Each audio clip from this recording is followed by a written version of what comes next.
તો આ તરફ અમદાવાદમાં ગઈકાલના વરસાદે વટવાના લોકો માટે મુશ્કેલી સર્જી હતી। વરસાદ બંધ થવાના કલાકો વીત્યા છતાં પણ સમસ્યા યથાવત છે। મહાલક્ષ્મી તળાવ પાસે પાણી ભરાઈ ચૂક્યા છે। ગઈકાલે તળાવ ઓવરફ્લો થતા અહીંયા વરસાદી પાણી ભરાયા હતા।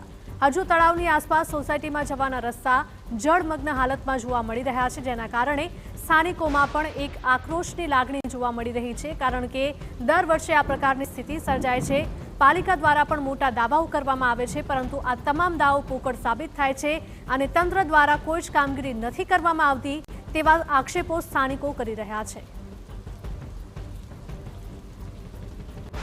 શહેરમાં પડેલા વરસાદે વટવા વિસ્તારના લોકોની મુશ્કેલી સર્જી છે, કારણ કે વરસાદના વિરામ બાદના કલાકો બાદ પણ વટવા ગામમાં પાણી જે છે તે ભરાયા છે। આ દ્રશ્યો જોઈ શકાય છે કે જે વટવા ગામ પાસે આવેલું જે મહાલક્ષ્મી તળાવ છે કે જે ઓવરફ્લો થઈ ગયું હતું અને ત્યારે ગઈકાલે પણ જે કમર સુધીના પાણી હતા, છતાં પણ આજે વરસાદે વિરામ લીધા બાદ પણ અહીં દ્રશ્યો છે કે જે જોઈ શકાય છે કે જે અહીં રોડ ઉપર પાણી છે તે ભરાયેલા છે।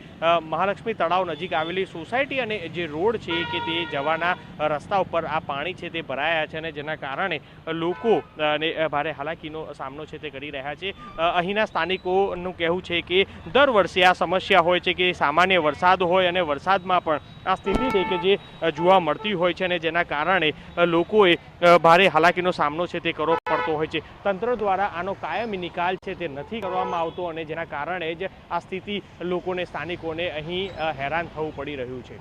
કેમેરા પર્સન દીપક સેન સાથે મિહિર સોની, TV9 અમદાવાદ।